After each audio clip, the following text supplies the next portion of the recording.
Bismillahirrahmanirrahim. Alhamdulillah, salatu wassalamu ala Rasulillah wa ba'd. Masih pada sahabat-sahabat. Jadi pada hari ini kita memfokuskan satu karya besar sebenarnya oleh tokoh yang kita selalu tinggi-tinggikan lah, iaitu Profesor Dr. Hamka Haji Abdul Malik Karim Amrullah, yang beliau secara keseluruhan menulis kurang lebih 120 karya. Tapi pelbagai cara kira lah, macam tafsir Al-Azhar tu ada yang 10 jilid. Jadi ada orang kira satu je, ada orang kira 10 jilid tu 10 buku lah. Jadi angkanya berubah-ubah ikut pengkaji. Orang ni kata 120, orang ni kata 140 dan sebagainya. Tapi kesimpulannya banyak lah. Kesimpulannya banyak. Dan saya dalam satu artikel yang bertajuk karya Hamka berdasarkan Saqafah Da'iyah, bila kita susun tu, karya Hamka ni merangkumi hampir semua cabang penting dalam bidang ilmu lah, dalam bidang dakwah.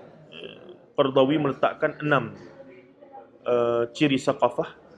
Saqafah ad-diniyah, saqafah at-tarikhiyah, al-insaniyah, al-ilmiyah, al-waqi'iyah, dan pelbagai lagi.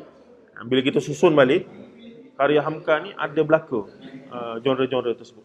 Itu menarik. Menurutnya Buya Hamka ni bila dia berkarya, dia mengambil kira yang dia tapau semua lah. Dia tapau semua lah. Pun begitu, biasanya disebabkan dia menulis dalam banyak bidang itu, maka timbullah persoalan, apakah kredibiliti dia tu? Kalau dalam bidang akademik sekarang, bidang kepakaran dia sebenarnya apa? Kalau dalam akademik universiti sekarang, kita tahu dah orang ni bidangnya sekian. Dan biasanya dia takkan mudah-mudahlah keluar daripada bidang dia, bidang kepakaran dia tu. Tapi melihat pada Buya Hamka ni, hampir semua bidang dia menulis lah. Ini menimbulkan persoalan.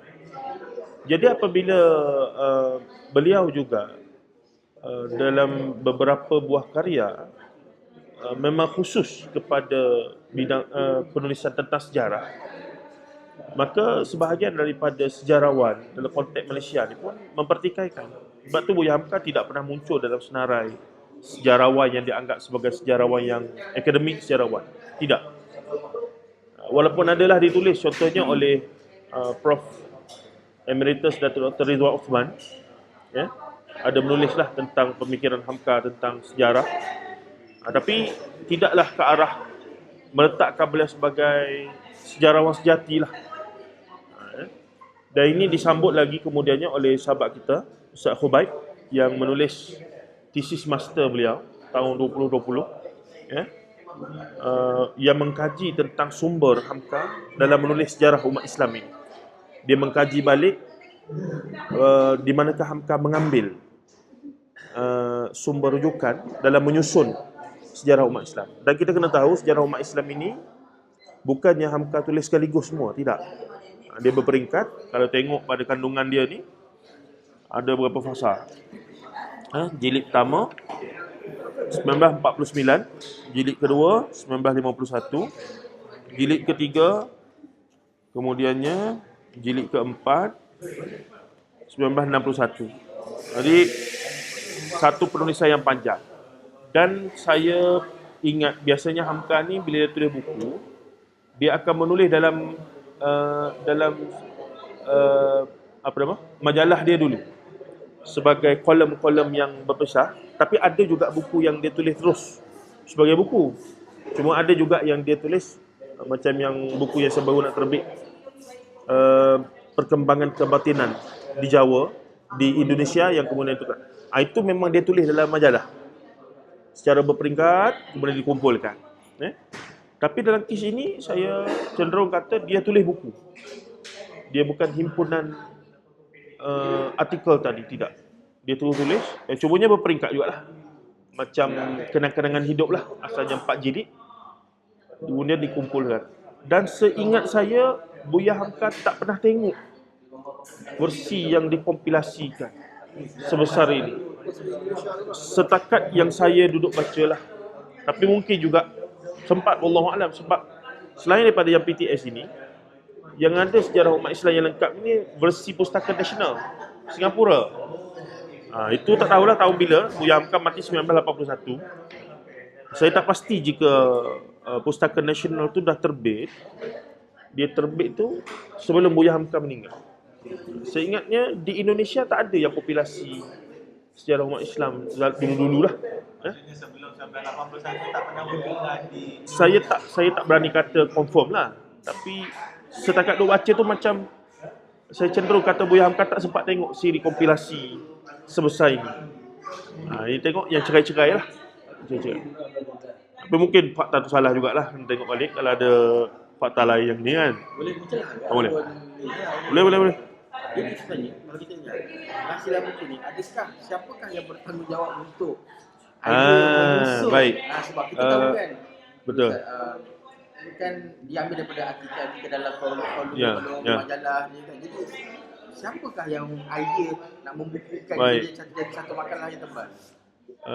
Sepanjang sejarah Buya Hamka menulis, kan dia tulis majalah lah, pedoman masyarakat, pedoman masyarakat. Yang bersama dengan dia daripada awal adalah anak sulung dia.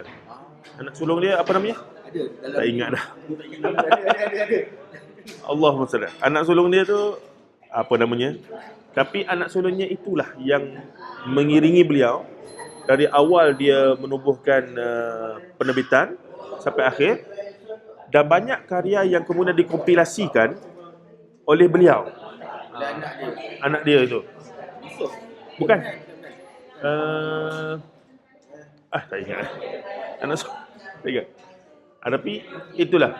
Jadi banyak Buya sekarang ni pun yang macam Jejak Tarbiyah buat, tengok balik dalam majalah-majalah dan kompilasikan. Benda yang sama lah oleh cucu beliau, Abdul Hadi Amka tu, Pak Adi.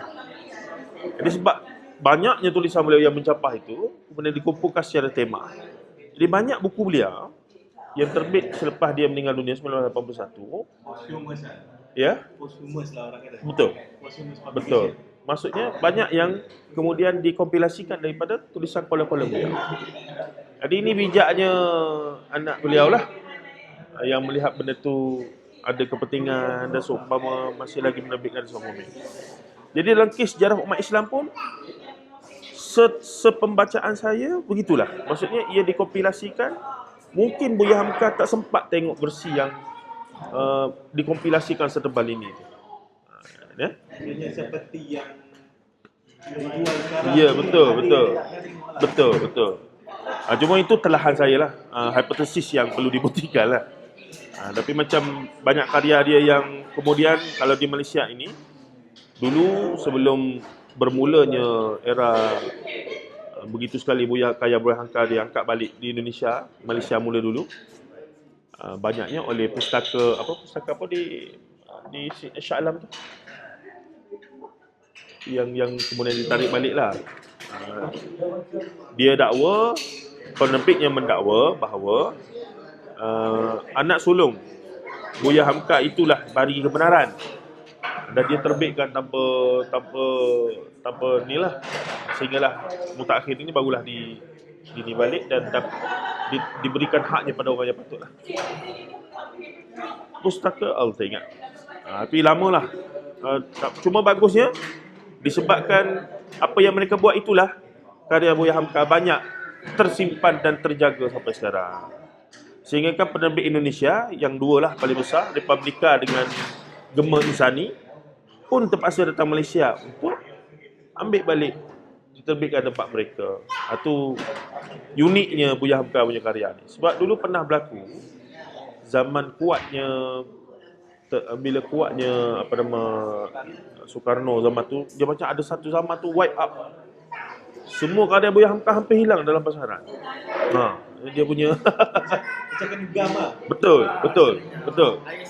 Sehingga kan nak cari, kalau pergi sekarang nak cari dalam simpanan macam karya lengkap, tafsir lengkap yang original asal tu, mungkin tak ada. Sebab Buya Hamka tulis Jawi. Betul. Dia tulis Jawi, anaknya tadi itulah yang sulung tu tulis balik untuk terbitkan. Tapi ramai orang tak perasan, bila dia tulis dalam penjara itu lengkap, tapi proses nak terbit tu ambil masa 15 tahun kemudian. Dia bukan tulis terus terbit, tak. Jadi mungkin ada hilang ataupun maksudnya proses tu disalin balik dan diterbitkan satu jilid, satu juzuk. Itu yang peringkat awal satu juzuk tu. Jadi proses tu banyak. Tidaklah dia tulis tu terus terbit. Tak. Yang terbitnya dalam majalah. Itu tulis terbit. Tapi yang kompilasi tu nak baiki tu balik 15 tahun. Dalam tulisan Rumi dan diedit balik, dia apa semua balik dan seumpamanya. Jadi sejarah umat Islam ini, kalau ikut pengkajinya Ustaz Khubaib, saya pernah forum dengan dia dan baca sikitlah dia punya tesis. Dia bagi saya yang original. Ustaz Khubaib mendakwa bahawa Hamka ini satu-satunya yang cuba menulis sejarah umat Islam, khususnya sejarah Nusantara, daripada perspektif so-called Islamis. Orang haraki lah kita kata ya. Sebab ialah Buya Hamka kan Muhammadiyah. Ya? Jadi dialah satu-satunya. Kalau sebelum ni betul-betul pure historian. Sama ada yang ahli sejarah yang memang menggunakan metod barat, ataupun ahli sejarah yang ialah sejarah lah. Buya Hamka ni dalam dia menulis sejarah umat Islam, dia ni seorang ahli aktivis. Dia seorang yang berfikrah, bukanlah ikhwan tapi gerakan Islam. Jadi dialah antara yang terawal menulis sejarah umat Islam lengkap, bukan saja yang daripada zaman Rasulullah sampai ke dinasti-dinasti, sampai ke alam Melayu ni. Yang mana tak ada orang buat sebelum ni. Tak ada orang buat sebelum ni. Itu. Sepanjang inilah kan. Daripada 570 Masihi sampailah ke alam moden ni kan. Begitu panjang sekali. Jadi boleh kata beliaulah yang awalnya menulis sepanjang itu.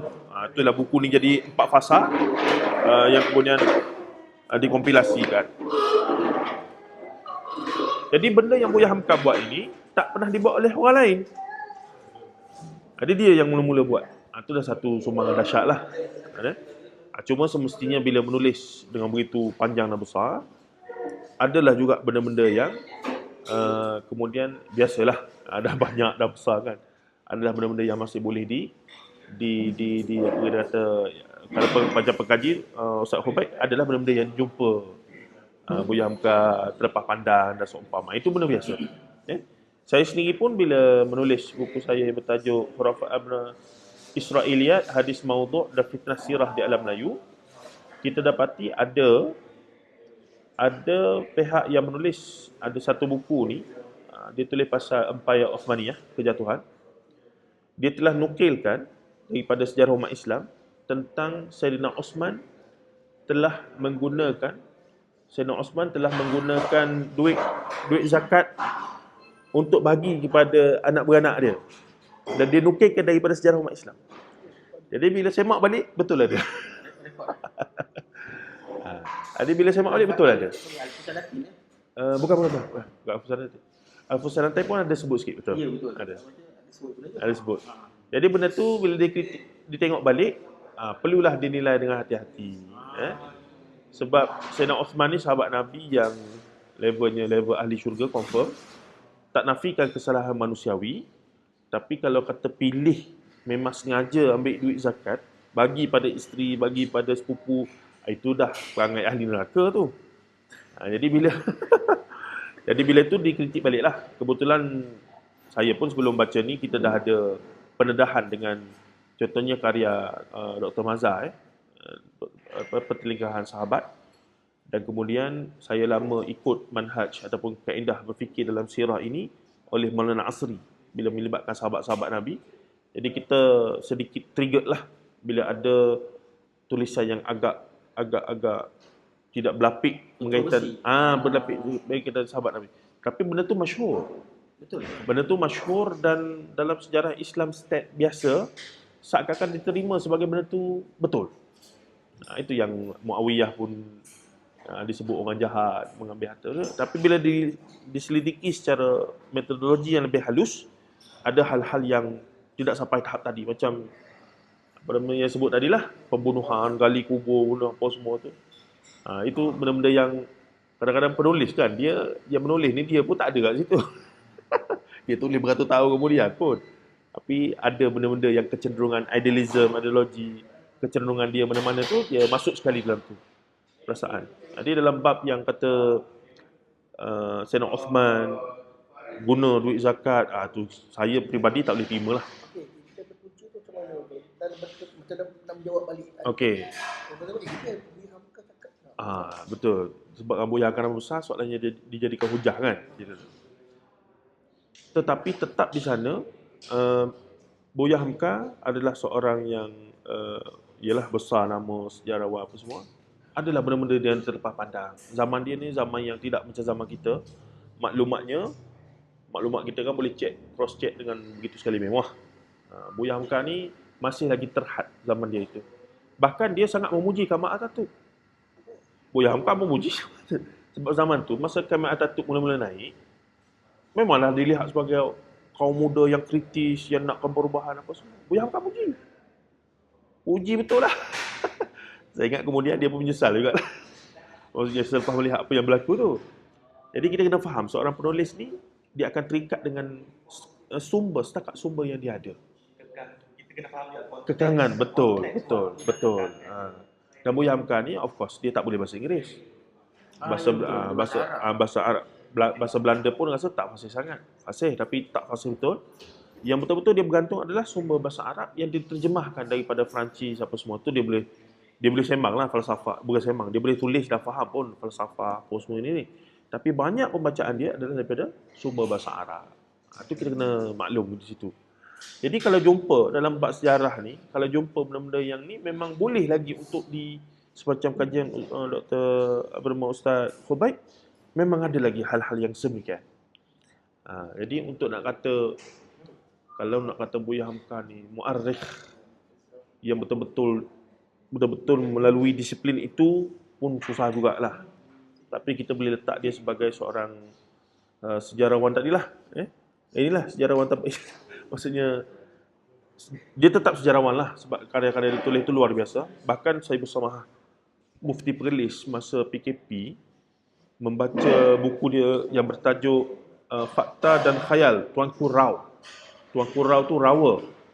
Sejarah kerajaan Islam berkaitan orang Rawa di Indonesia. Samaha Mufti yang begitu kritikal yang tulis Pertelingahan Sahabat tadi, bila baca buku Fakta dan Khayal Tuanku Rau tu, memuji perspektif yang Hamka bawakan dalam karya beliau itu. Okeylah, maksudnya tak adalah teruk sangat. Maksudnya tak adalah bila ada benda-benda yang ni tak boleh guna langsung ni, tidak. Cuma adalah hal-hal yang masih lagi perlu diperhalusi. Itu sajalah.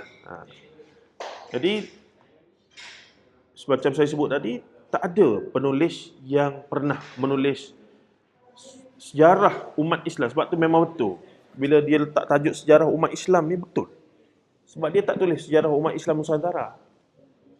Dia tulis daripada Rasulullah 570, khalifah-khalifah sampai ke alam Melayu. Kalau tengok di belakang ni, dia berakhir dengan apa? Dia berakhir dengan zaman Melaka pun dimasukkan. Jadi ini yang kita kata betul. Perkembangan Islam di Nusantara. Bahkan dia mulakan dengan zaman sebelum Islam pun. Pengaruh Hindu, Buddha, Aditya Warman, macam-macam lah. Gini-gini. Begitu menunjukkan keluasan. Dan di sini kalau kita tengok, saya buat sikit lah. Arkib sejarawan bekas sumber ke kaedah Hamka ni. Sebut analisis terhadap sejarah umat Islam. Ini daripada tesis Ustaz Khubaib lah. Okay. Kawasan kajian yang dipinggirkan, ulama-ulama, sastrawan, sejarawan, pejuang. Cuma kebetulan Buya Hamka ni, dalam dia tulis sejarah, dia juga banyak tulis novel.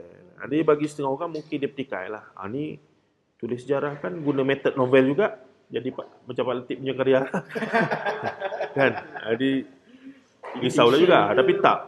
Setakat ni Buya Hamka, bila tulis sejarah, dia tulis sejarah. Dia tak campurkan dua tu. Itu sebab tu kita kena ni memang novel lah. Kan? Ini memang novel. Tapi kita tak akan jumpa lah fakta sejarah. Kita tak boleh lah anggap novel ini sebagai fakta sejarah. Walaupun ada tentang sejarah. Baik. Jadi ini yang Ustaz Khubaib jumpa. Dia kata banyaklah kawasan ataupun fokus yang masih belum lagi diberi perhatian.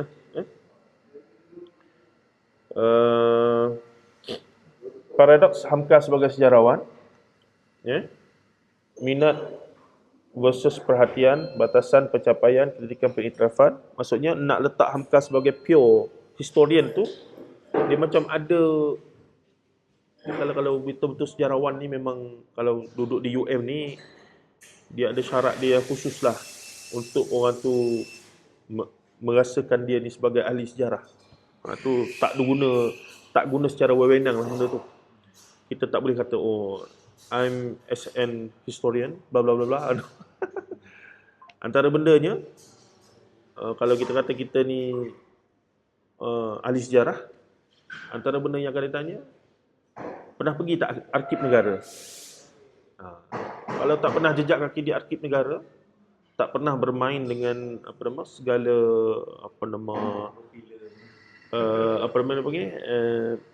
inilah sumber asal lah, dokumen-dokumen asal ni. Maka itu sejarawan yang tak mencapai tahap sejarawan lah. Kalau dalam konteks UM punya mazhab.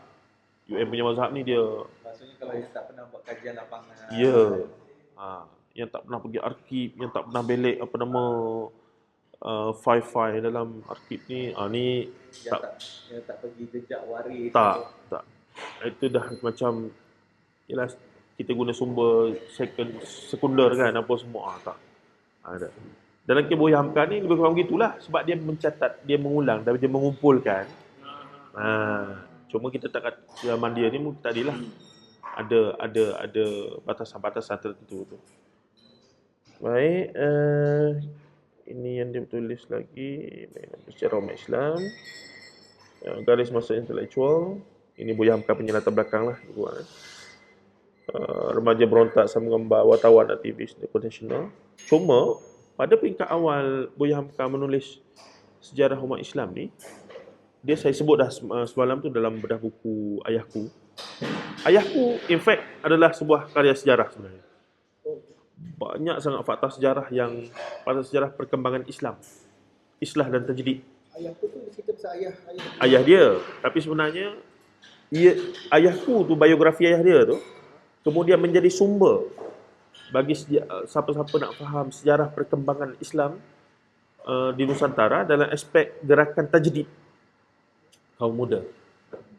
Walaupun biografi ayah dia, tapi disebabkan dia menulis dengan baik di situ, sehingga kan itulah antara rujukan utama siapa-siapa nak faham sejarah perkembangan kaum muda ataupun gerakan tajdid. Sebab dia dalam tu dia cerita sekali dah. Walaupun asalnya nak cerita pasal ayah dia. Dia jadi sumber prima. Betul. Tu bagusnya.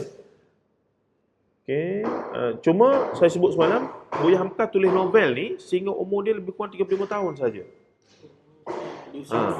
Betul, dia ada statement dia, saya baca di mana saya tak ingatlah di mana, tapi dia macam menyebut, saya hanya menulis roman sehingga umur sekian-sekian. Maksudnya dia buat benda tu dalam keadaan sedar. Dia nak ke mana ni?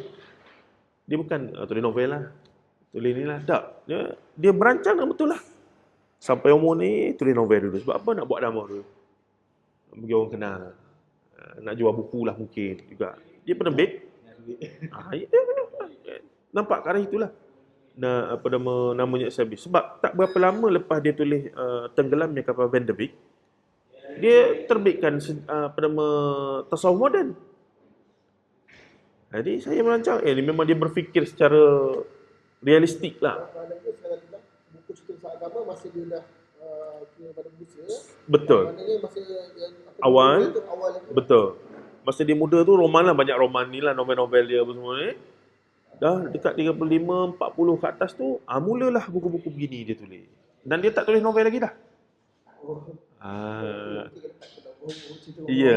Ya. Jadi saya berfikir dia memang merancang dengan strategik lah. Maksudnya dia tahu. Okey, fasa ni fasa buat nama dulu. Bagi orang kenal dulu, bagi dia jadi sensasi dulu, bagi kita ada Betul lah. tapi benda ni dia macam sensitif lah, macam orang kata tak mungkin lagi. Tak, kita realistik. Pada saya itu perancangan yang strategi. Dia dah buat duit, sekarang ni kita kembali kepada perjuangan. Ya. Dan ini dikuatkan lagi dalam satu kajian tentang majalah Qalam. Majalah Qalam ni dia punya pengasas apa? Said Idrus lebih kurang nama. majalah kolam di Singapura 1950-1969. Ya.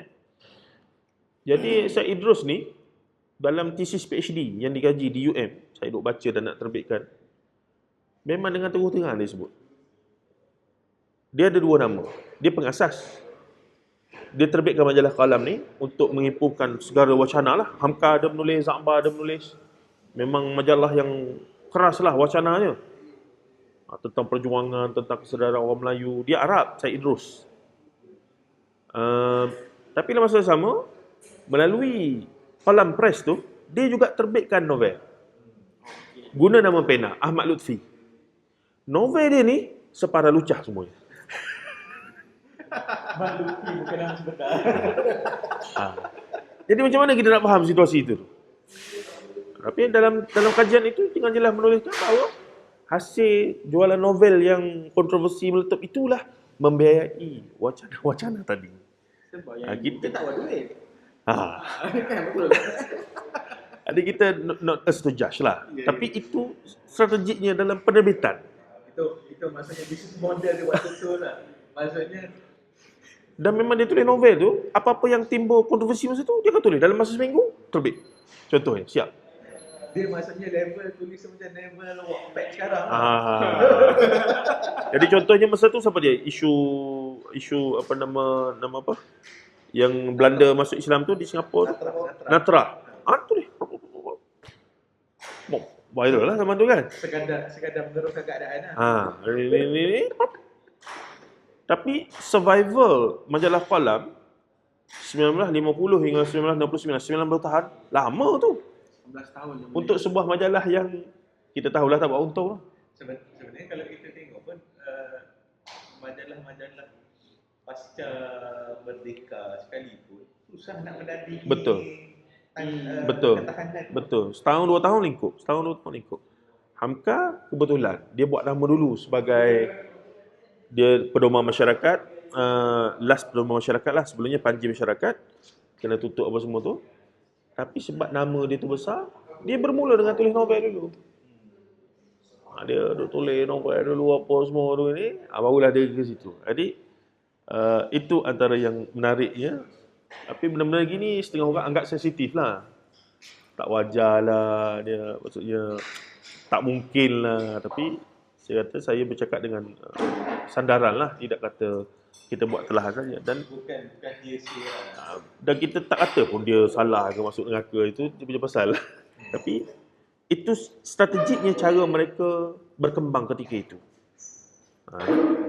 Jadi terbuktilah berjaya dalam satu aspek tertentu tu. Ya.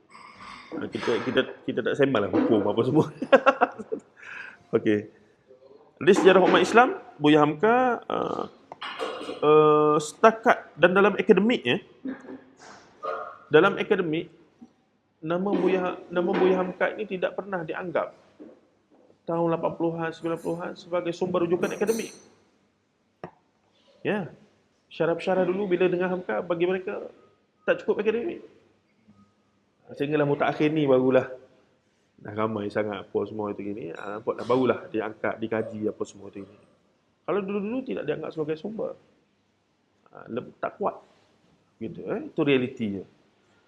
Jadi sejarah umat Islam, tapi dari satu sudut sehingga sekarang tidak ada siapa yang mampu menandingi dan pernah buat apa yang dia buat, iaitu menulis sepanjang-panjang sejarah umat Islam. Kalau tengok di sini, Johor pada abad 17. Maksudnya dia cubalah untuk nak nak cater semua tajuk. Johor. Nah, kalau Aceh apa semua tu, of course lah dah masuk. Dah seumpamanya. Okey, setakat itu sajalah pembentangannya. Kalau kita nak pergi sikit lagi, 3 tonggak intelektual sejarawan ilmu tradisi Islam. Hamka datang daripada tradisi yang kuat, belajar fiqh, nahwu, sarah apa semua betul gini. Bahasa Arab dia sangat fasih. Dipaksalah oleh ayah dia ya. Kemudian dia seorang yang terlibat dengan gerakan Islam, aktivisme Muhammadiyah, dan dia sangat luas membacalah. Perluasan cuma terhad dari sudut bahasa. Dia hanya membaca dalam apa-apa yang ada dalam bahasa Arab. Maksudnya kalau buku buku zaman tu tak ada terjemahan dalam bahasa Arab, tak sampailah kepada dia. Begitu ya. Dan dalam era kolonial tu maksudnya sebenarnya sangat terhad lah buku Betul, dalam bahasa betul. Indonesia memang tak ada. Betul. Kalau tengok evolusi karya beliau mula dengan karya kreatif. Betul. Kemudian yang baru ada tengok tasawuf moden, falsafah hidup, fasa kedua.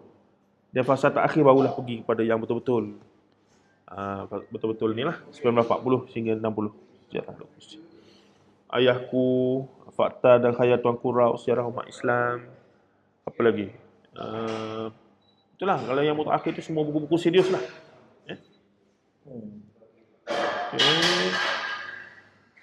Maklumat sejarah, wartawan dan pengarah redaksi, pedoman masyarakat, panji masyarakat, Government Islam, semua majalah-majalah dia. Medan wacana.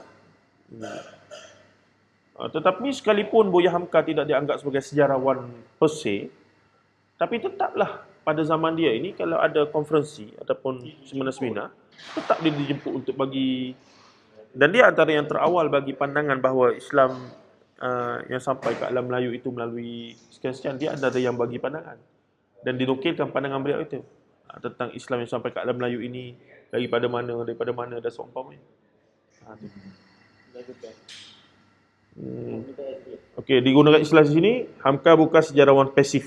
Bukannya duduk saja-sajalah, tapi tetap aktif berwacana dan bagi pandangan. Okey, pertemuan paradigma Eurocentric naratif tempatan. Kita tahu sejarawan universiti banyaknya belajar di barat dan membawa pemikiran paradigma barat lah dalam menulis sejarah. Sebab tu Islam, bila bincang tentang teori Islam datang ke alam Melayu, sebahagian mereka berpegang bahawa datang daripada India ataupun China dan seumpamanya. Tapi Buya Hamka tidaklah. Buya Hamka ada pandangan dia sebagaimana Syed Naqib Al-Atas, ia menyatakan Islam daripada Arab lah. Okey. Ini pun salah satu karya beliau, Tuanku Raut ni. Terlalu banyak. Biasalah, masyarakat ni bila tokoh jadi legenda, banyaklah. Macam Tok Nali lah kalau di Kelantan ya. Tok Nali boleh jalan atas air lah, apa ni. Buya Hamka tulis balik untuk menjelaskan ni faktanya, ni bukan. Jadi punci tadi dah. Kesalahan tarikh, tiada rujukan sahih. Dia pun mengkritik hal-hal tersebut sebab Buya Hamka dalam tafsir dia, bila pengkaji hadis, mentakhrij hadis dalam tafsir Al-Azhar, mendapati bahawa tak banyak. Pertama, kita boleh tahu bahawa dia faham tentang hadis. Adalah sikit sebanyak terlepas tu. Tapi banding orang zaman dia, memang ke depan lah. Memang dia ke depan. Penggunaan Israiliyat, penggunaan hadis-hadis, memang dia antara yang advance lah. Maksudnya kalau dalam juzuk amma tu, adalah 2-3 saja yang terlepas. Yang lain-lain okey semua. Dia okey lah. Kan? Banding orang lain belik, belik.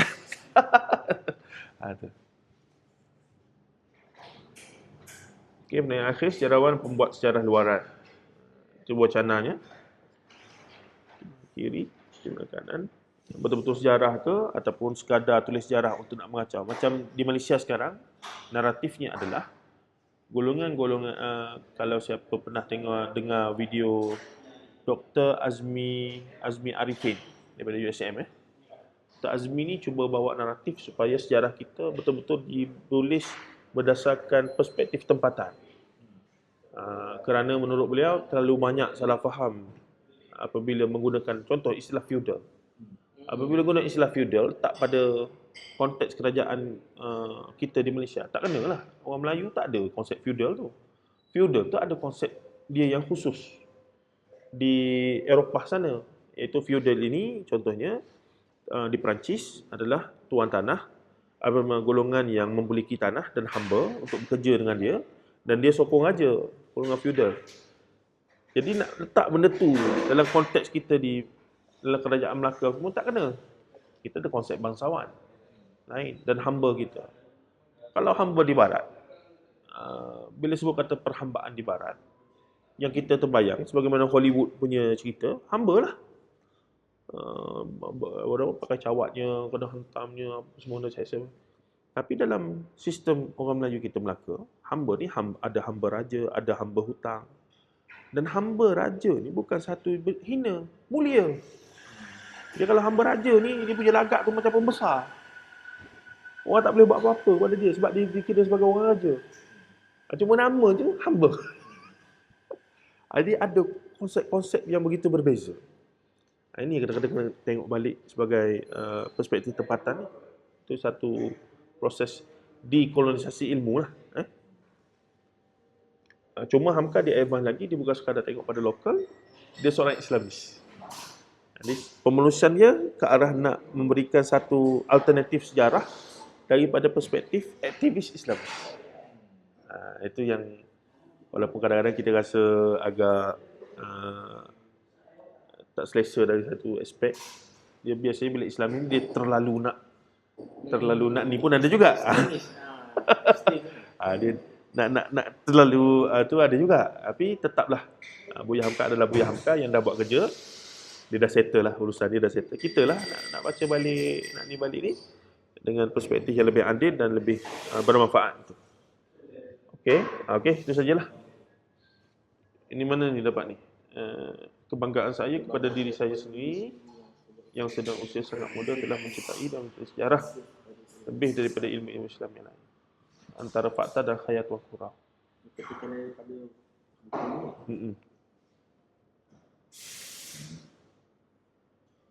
Jadi kalau soalan balik pada soalan asalnya, adakah Buya Hamka seorang sejarawan, ahli sejarah? Itu balik pada kita lah untuk menjawab je.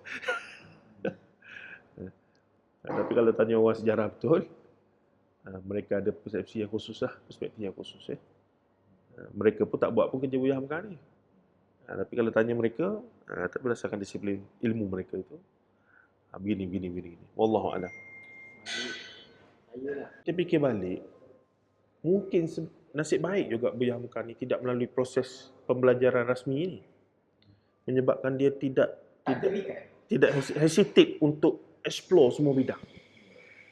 Kalau kata dia pergilah ambil sampai degree dalam satu bidang, kemungkinan dia tak akan menulis dalam pelbagai genre itu. Dia rasa jadi macam kita, jadi inferior lah. Ini bukan bidang aku ni. Jadi hikmahnya disebabkan beliau tidak melalui proses rasmi itu, beliau tulis lagi mana beliau ada sumber, nak dan tahu benda tu penting, beliau tulis saja. Mungkin begitu hikmahnya.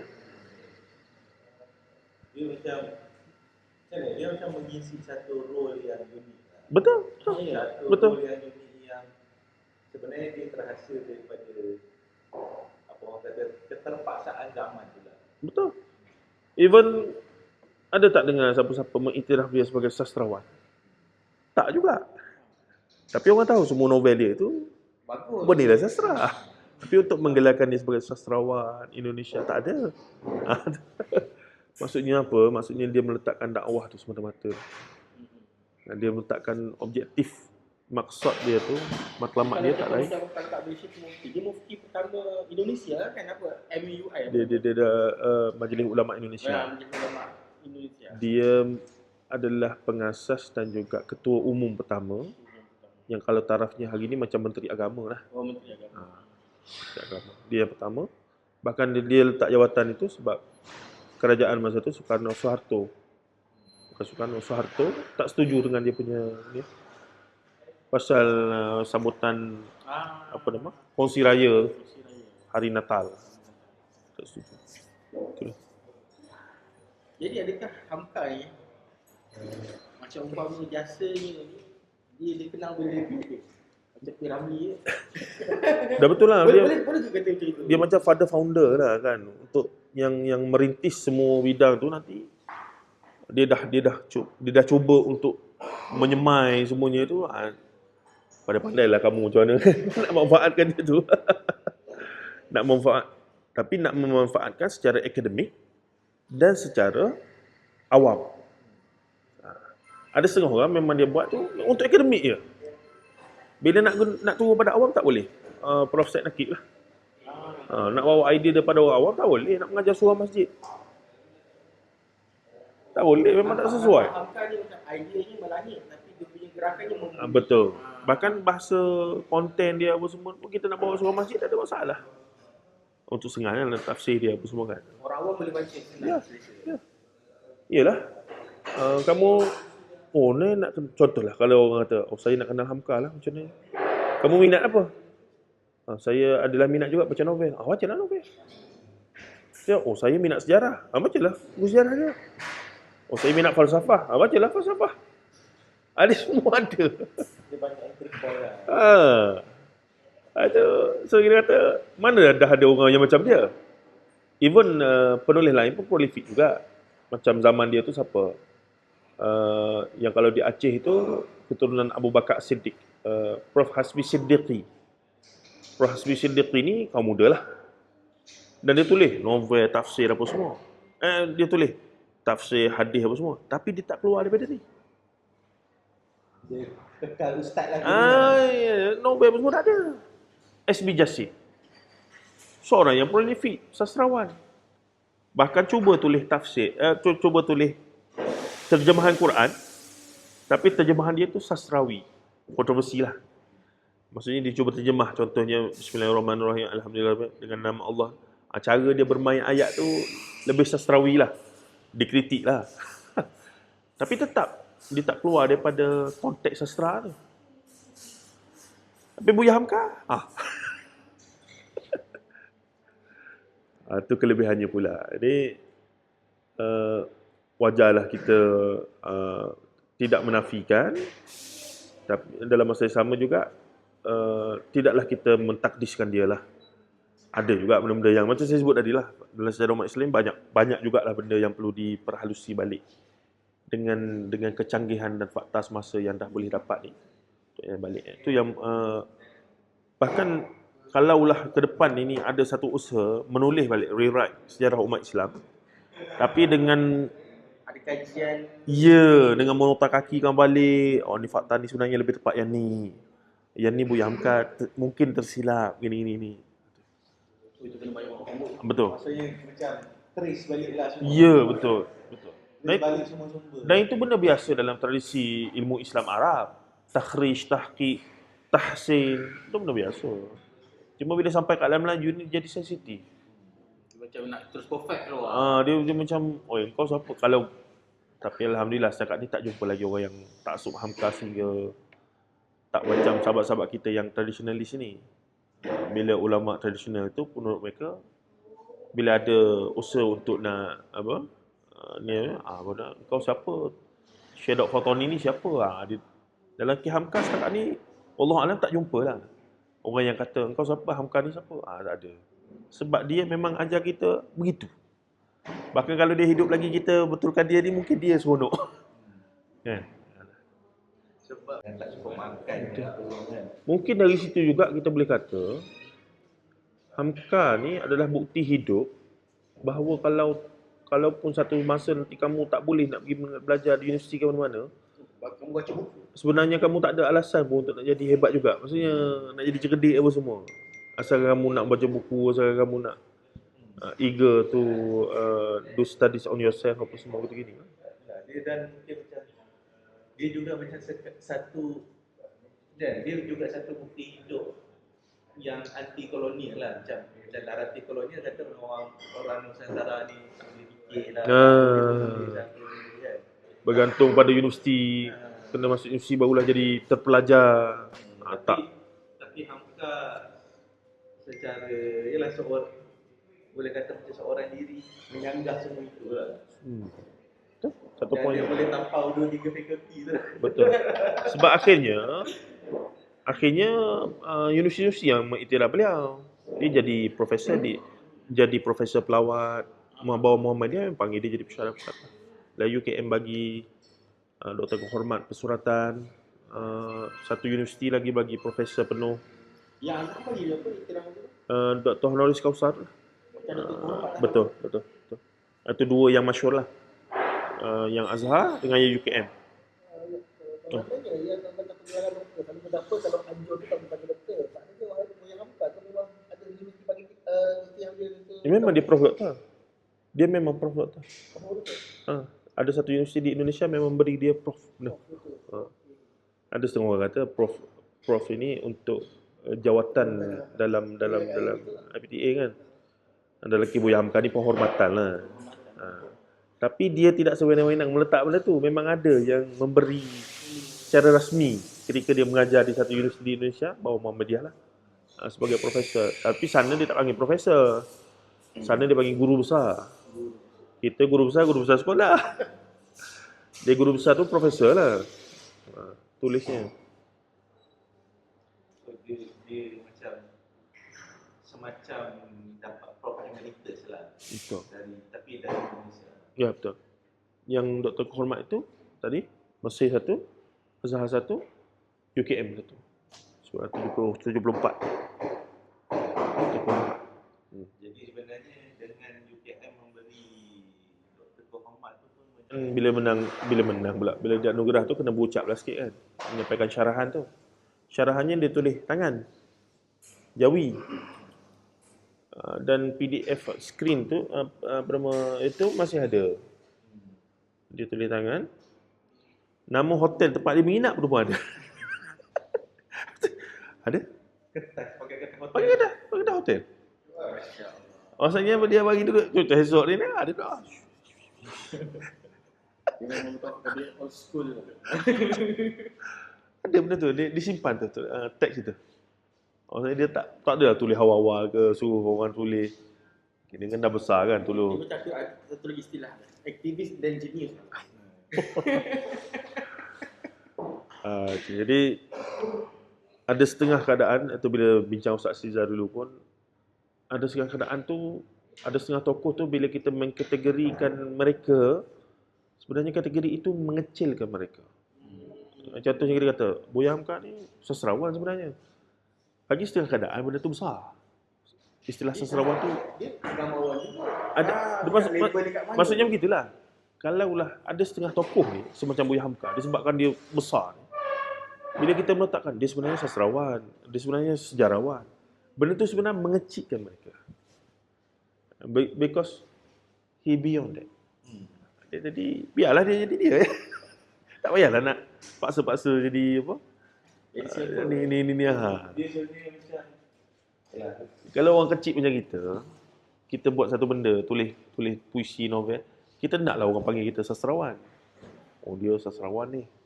Oh, ni sejarawan ni. Jadi besarlah.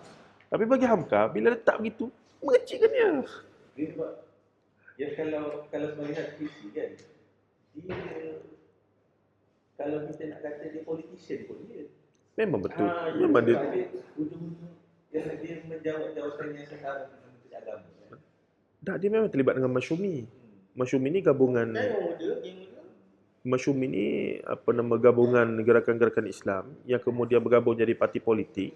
Itu yang Muhammadiyah dengan Nahdlatul Ulama bergabung sekali dekat Islam, membentuk coalition. Itu tahun 60-an 70-an lagi. Hamka memang terlibat dengan politik secara langsung. Sehinggalah di Ini macam kes Mamat ni kan. Ibn Khaldun memanglah.